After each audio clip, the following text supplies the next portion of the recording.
السلام علیکم ورحمۃ اللہ وبرکاتہ۔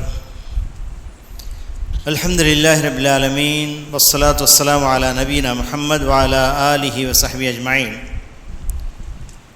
اللہ کا شکر، اس کا احسان ہے کہ ایک اور حلقہ تفسیر کا ہم سننے جا رہے ہیں۔ آج انشاءاللہ سورہ نساء سے ایک مسئلے کی طرف اشارہ کرتے ہوئے پھر اس کے بعد سورہ مائدہ میں ہم داخل ہوں گے، اور جتنے بھی مسائل ہیں بہت مشہور مسائل اور سب کے جانے پہچانے مسائل ہیں،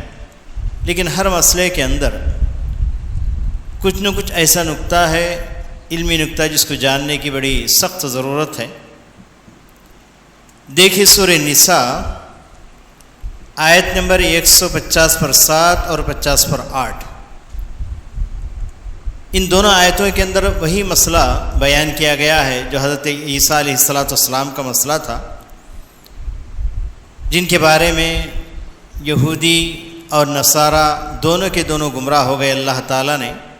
قرآن مجید میں اس مسئلے کی حقیقت کو بیان کر دیا، جس میں اللہ تعالیٰ نے فرمایا وما صلبوہ وما قتلوہ وما صلبوہ ولکن شبہ لہم۔ حضرت عیسیٰ علیہ السلام کو نہ انہوں نے قتل کیا، نہ انہوں نے سولی دی، بلکہ ان کے لیے کہ معاملہ مشتبہ کر دیا گیا۔ پھر آخر میں اللہ تعالیٰ کو وما قتلوہ یقیناً، اور یہاں تو اللہ تعالیٰ نے پورے طور پر واضح کر دیا کہ انہوں نے یقیناً قتل نہیں کیا۔ پھر اس کے بعد اللہ تعالیٰ نے ارشاد فرمایا بل رفعہ اللہ الیہ، بلکہ اللہ تبارک تعالیٰ نے اٹھا لیا۔ یہاں جب اٹھا لیا کا لفظ جب آیا ہے تو اس سے علماء اکرام نے ایک مسئلہ استنباط کیا ہے، وہ یہ کہ اللہ تبارک تعالیٰ اوپر ہے۔ اللہ تبارک تعالیٰ کا علو، اللہ تبارک تعالیٰ کی بلندی، یہ اس سے ثابت ہوتی ہے۔ اللہ تبارک تعالیٰ چونکہ اوپر ہے، اس نے اللہ تبارک تعالیٰ حضرت عیسیٰ علیہ السلام کو اوپر اٹھا لیا، تو اس کے باوجود امت کے کچھ لوگوں نے، بلکہ بعض علماء نے اس بات کا انکار کیا کہ عیسیٰ علیہ السلام اٹھا لے نہیں گئے۔ تو جب اس مسئلے کو میں پڑھ رہا تھا، مطالعہ کر رہا تھا، تو اس کے مختلف اسباب ہمیں نظر آئے، کیونکہ جب آدمی اپنے اندر کچھ غلط قسم کے قیاسات رکھ لیتا ہے، پھر اس کے بعد قرآن مجید پڑھنے کی کوشش کرتا ہے تو غلط راستے پر چلا جاتا ہے۔ اس کی واضح مثال امام راضی رحمۃ اللہ علیہ، بہت بڑے اسکالر ہیں، اور انہوں نے بہت بڑی تفصیل لکھی ہے، تفسیر الکبیر کے نام سے۔ انہوں نے اس مسئلے کے بارے میں کہا کہ بل رفعہ اللہ، اللہ تبارک تعالیٰ حضرت عیسیٰ علیہ السلام کو اٹھا لیا کا مطلب یہ ہے کہ ان کے مقام کو بلند کیا، آسمانوں پر انہیں اٹھایا نہیں گیا۔ اس کی وجہ جب میں نے دریافت کیا تو پتہ چلا کہ امام راضی رحمۃ اللہ علیہ اس بات کے قائل ہیں کہ اللہ تبارک تعالیٰ اوپر نہیں ہے، اللہ تبارک تعالیٰ ہر جگہ ہے، کیونکہ اوپر ہونے کا انکار کر رہے تھے۔ اگر عیسیٰ علیہ السلام کو اوپر اٹھا لیا جانے کا اقرار کیا جائے تو اللہ تعالیٰ کو اوپر ماننا پڑے گا، اس لیے انہوں نے حضرت عیسیٰ علیہ السلام کو اوپر اٹھا لیے جانے کا انکار کیا۔ اور اس کے علاوہ ماضی قریب میں سر سید احمد خان، بہت بڑے اسکالر ہیں، ہندوستان کا بچہ جانتا ہے، انہوں نے بھی انکار کیا حضرت عیسیٰ علیہ السلام کے اٹھا لیے جانے کو۔ اور ان کے پاس ایک اور وجہ تھی، وہ وجہ یہ تھی کہ وہ نیچر پر ایمان رکھتے تھے۔ انسان کا نیچر یہ کہتا ہے کہ جو بھی اس دنیا کے اندر آئے اس کو مرنا ہے۔ حضرت عیسیٰ علیہ السلام مر گئے اور انہیں دفنا دیا گیا، اوپر اٹھا لیے جانے کی بات بیکار ہے، یعنی ان کی وجہ الگ تھی۔ یعنی اٹھانے کا انکار انہوں نے جو کیا، اس کی وجہ ان کی یہ تھی کہ عیسیٰ علیہ السلام نیچر کے مطابق وہ قتل کر دیے گئے، اور دنیا کے اندر انہیں موت آ گئی، دفن کر دیے گئے۔ نیچر کے اندر غلطی نہیں ہو سکتی، اللہ تعالیٰ نے جو نیچر متعین کیا ہے وہ برابر اس کے مطابق ہونا چاہیے۔ یہ سر سید احمد خان نے اس طریقے سے انکار کیا تھا۔ اور اس کے بعد آگے چل کر ایک اور شخص بھی حضرت عیسیٰ علیہ السلام کے رفع کا انکار کر رہا تھا، وہ تھا غلام محمد قادیانی۔ غلام محمد قادیانی نے بھی حضرت عیسیٰ علیہ السلام کو آسمانوں پر اٹھائے جانے سے انکار کیا، اور اس کی وجہ یہ تھی اس نے کہا کہ عیسیٰ علیہ السلام دنیا کے اندر دو قسم کے عیسیٰ ہیں، ایک تو وہ عیسیٰ تھے جو بنی اسرائیل کے عیسیٰ تھے، وہ شرابی تھے، وہ کبابی تھے، پتہ نہیں کیسے بڑی گالیاں اس نے دی ہے۔ پھر اس کے بعد کہا کہ ایک اور عیسیٰ جو مریم کو پیدا ہوئی، وہ عیسیٰ میں ہی ہوں۔ اس نے دعویٰ کیا کہ وہ عیسیٰ کون ہے؟ غلام محمد قادیانی ہے، اس لیے میں اٹھا لیا جاؤں گا۔ عیسیٰ بنی اسرائیل وہ اس قابل نہیں تھے کہ اللہ تبارک تعالیٰ انہیں اٹھا لے، بلکہ میں اٹھا لیا جاؤں گا، یہ دعویٰ کیا۔ تو اس طریقے سے غرض پیچھے رکھ کر اگر یہ قرآن مجید کا مطالعہ کرتے ہیں تو گمراہی کی طرف جاتے ہیں۔ تو یعنی امام راضی اگرچہ کہ بہت بڑے اسکالر، ہم سب ان کو مانتے ہیں، اس کے بچوں کے ایک مسئلے کے اندر انہوں نے غلطی کی عقیدے کے، تو دوسرے مسئلے کے اندر انہیں غلطی کرنا پڑا۔ اسی طریقے سے سر سید احمد خان نے جب نیچر پر ایمان رکھتے ہوئے اللہ تبارک تعالیٰ کے معجزات کا انکار کیا تو اس وقت عیسیٰ علیہ السلام کے اٹھائے جانے کا انکار کرنا پڑا۔ اور اسی طرح غلام محمد قادیانی چونکہ ایک بد باطن تھا، جس نے خود اپنے آپ کو عیسیٰ بن مریم کا دعویٰ کیا، کبھی اپنے آپ کو نبی کا ہونے کا دعویٰ کیا، کبھی اپنے آپ کو خدا ہونے کا بھی دعویٰ کیا، کبھی اس نے مریم ہونے کا بھی دعویٰ کیا۔ تو ایسا بد باطن شخص، اس طرح کے لوگوں نے حضرت عیسیٰ علیہ السلام کے اٹھا لیے جانے کا انکار کیا، ورنہ پوری امت اس بات پر اتفاق کرتی ہے کہ حضرت عیسیٰ علیہ السلام جسم و جان کے ساتھ اٹھا لیے گئے، آج بھی وہ چوتھے آسمان پر ہیں، انشاءاللہ قیامت کے قریب ضرور اس دنیا میں اتریں گے اور پیارے نبی صلی اللہ علیہ وسلم کی شریعت کی اس دنیا کے اندر اس کا پرچار کریں گے۔ یہ تھے مسائل سورہ نساء کے۔ اس کے ختم ہونے کے بعد قاری صاحب نے سورہ مائدہ کو شروع کیا، اور سورہ مائدہ کے اندر اللہ تبارک تعالیٰ نے شروع ہی میں یعنی یا ایھا الذین آمنوا اوفوا بالعقود احلت لکم بہیمۃ الانعام، عہد و پیمان کو پورا کرنے کا، اور اللہ تبارک تعالیٰ نے چوپایوں کو جو حلال قرار دیا ہے اس کا تذکرہ کرتے ہوئے یہ سورت شروع ہوتی ہے۔ اور سورت کے ہر آیت کے اندر کچھ نہ کچھ حکم اللہ تبارک تعالیٰ نے دیا ہے۔ تو دیکھیے اس سورت کے اندر کون کون سی باتیں ہمیں بتائی گئی۔ اس سورت کے اندر آیت نمبر اگر 3 اٹھا لیں گے تو وہاں پر ایک اہم بات ہمیں ملتی ہے۔ وہ اہم بات کیا ہے کہ الیوم اکملت لکم دینکم واتممت علیکم نعمتی، میں درمیان میں سے پڑھ رہا ہوں آیت چونکہ لمبی ہے۔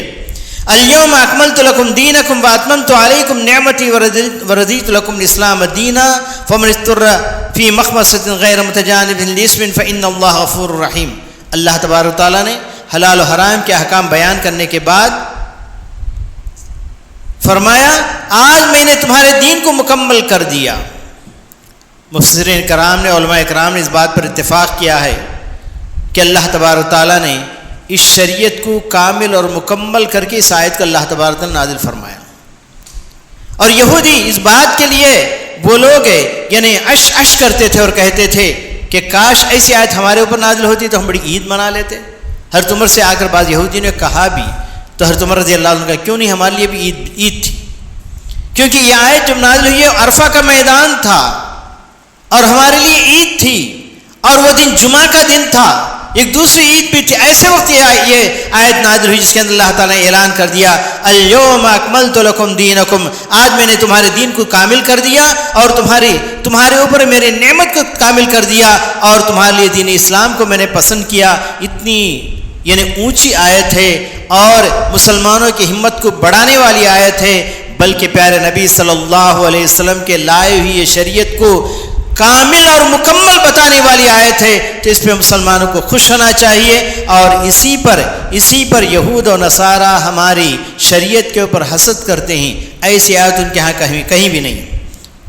اس کے بعد چلیے آگے چل کر آیت نمبر 6 کے اندر اللہ تبارک تعالیٰ نے آیت نمبر 6 کے اندر اللہ تبارک تعالیٰ نے بلکہ آیت نمبر 6 کے اندر اللہ تبارک تعالیٰ نے یعنی وضو کا تذکرہ کیا ہے۔ یا ایھا الذین آمنوا اذا قمتم الى الصلاۃ فاغسلوا وجوہکم، اس کی تفصیلات میں جانے کی ضرورت نہیں، یہ بتانا مقصد ہے کہ اللہ تبارک تعالیٰ نے پاکی صفائی کے بارے میں روزانہ 5 وقت لازمی طور پر انہیں وضو کرنا پڑتا ہے، اور اس کے علاوہ جب کبھی قرآن مجید پڑھنا چاہتا ہے ایک مسلمان بندہ باقاعدہ وضو کرتا ہے۔ اس طریقے سے سنت یہ ہے کہ ہر اچھے کام کے لیے وضو کرنا ہے۔ پیارے نبی صلی اللہ علیہ وسلم سونے سے پہلے بھی وضو کر لیا کرتے تھے، ہر اچھے کام کے لیے وضو اللہ تبارک نے اس آیت کے اندر یعنی سکھایا ہے۔ اذا قمتم الى الصلاۃ فاغسلوا وجوہکم وایدیکم الى المرافق وامسحوا برؤوسکم، اگر یہاں پر کوئی علمی بات اگر ہم دیکھنا چاہتے ہیں تو اللہ تبارک نے ارشاد فرمایا تم اپنے چہروں کو دھوو اور تمہارے ہاتھوں کو تم دھوو الی المرافق یعنی کہاں تک کوہنیوں تک دھوو وامسحوا برؤوسکم وارجلکم الی الکعبین اللہ تبارک نے پھر فرمایا کہ کن چیزوں کو مسح کرنا چاہیے سروں کو مسح کرنا چاہیے اس کے بعد پھر اللہ تعالیٰ نے وارجلکم کہا وارجلکم اگر ارجلکم ہوتا تو پیروں کو مسح کرنا پڑتا تھا لیکن ارجلکم پڑھا ہے اور یہی مشہور قرات ہے جب ارجلکم پڑھتے ہیں تو پیروں کو دھونے کا ذکر آتا ہے جبکہ شیعہ حضرات پیروں کو دھونے کی بات نہیں کہتے بلکہ وہ ارجلکم پڑھتے ہیں ارجلکم پڑھ کر کہتے ہیں کہ جس طریقے سے سر کا مسح کرنا ہے اسی طریقے سے پیروں کو بھی مسح کرنا کافی تو ان کے اور ہمارے درمیان میں فرق ہے اسی لیے علماء کرام نے اس مسئلے کو یعنی پیر دھونے کے مسئلے کو اگر پیروں کے اوپر ہے اگر جراب یعنی ساکس ہیں تو مسح کرنے کے مسئلے کو عقیدے کے اندر ذکر کیا ہے اس لیے کہ یہ وہ مسئلہ ہے جو ہمارے اور شیعہ کے درمیان میں فرق کرتا ہے پیروں کے اوپر ہے ساکس ہے تو مسح کرنے کا حکم ہے مسح کرنے کی اجازت ہے مقیم کے لیے 1 دن 1 رات اور مسافر کے لیے 3 دن 3 رات اگر ساکس پہنا ہوا نہیں ہے تو ایسے پیر کو ہر حال میں دھونا چاہیے یہاں پر ارجلکم پڑھنا ہے ارجلکم نہیں پڑھ سکتے اور آگے چلیے آیت نمبر 8 کے اندر اللہ تبارک تعالیٰ نے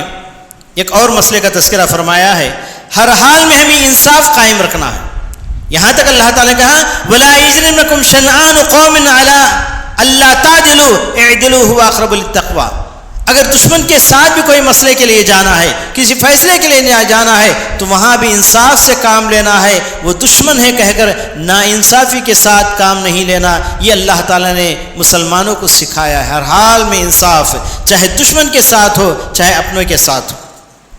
اور یہ کہا کہ کسی کی دشمنی تمہیں غیر انصافی پر نہ ابھارے ظلم پر نہ ابھارے دشمنی اپنے کے دشمن ہے لیکن انصاف کا دامن کبھی مسلمان اپنے ہاتھ میں تھامے رکھتا ہے پھر اللہ تبارک تعالیٰ نے سورہ 21 کے اندر بڑی پتے کی بات بتائی ہے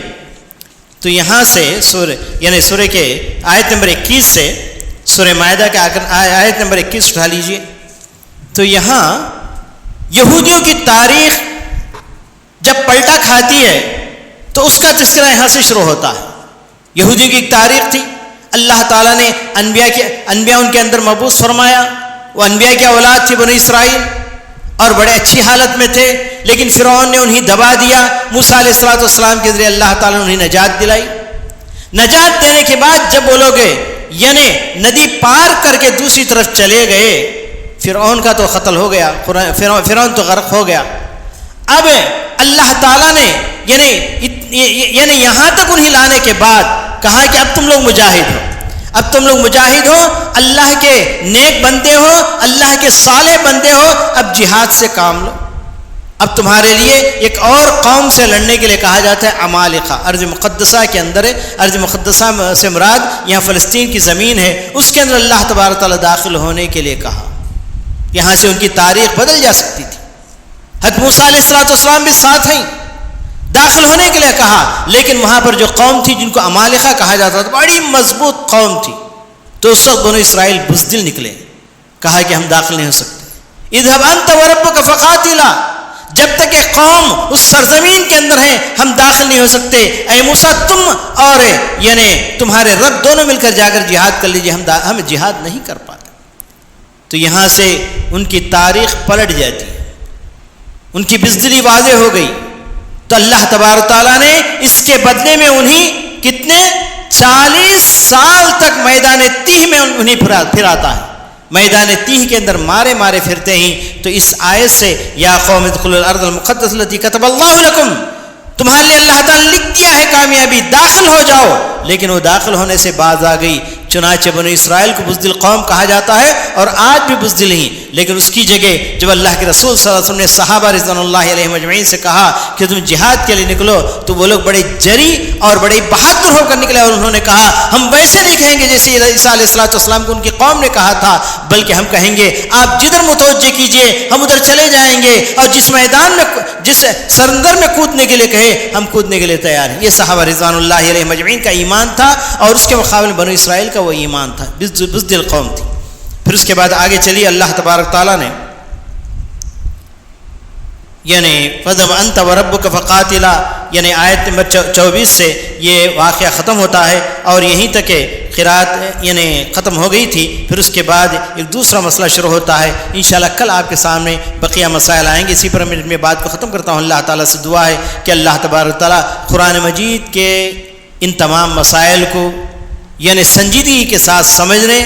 اور امت مسلمہ کو پہلے اور اس کے بعد ساری دنیا کو سمجھانے کے ہمیں توفیق عطا فرمائے۔ اللہ تعالی ہمیں ہمارے اوپر امن و سلامتی ایسے ہی باقی رکھے تاکہ ہم تیری عبادت برابر کر سکے اور تیرے قرآن کو برابر سن سکے۔ ربنا تقبل منا انک انت السمیع العلیم وتب علینا انک انت التواب الرحیم، وآخر دعوانا الحمد للہ رب العالمین۔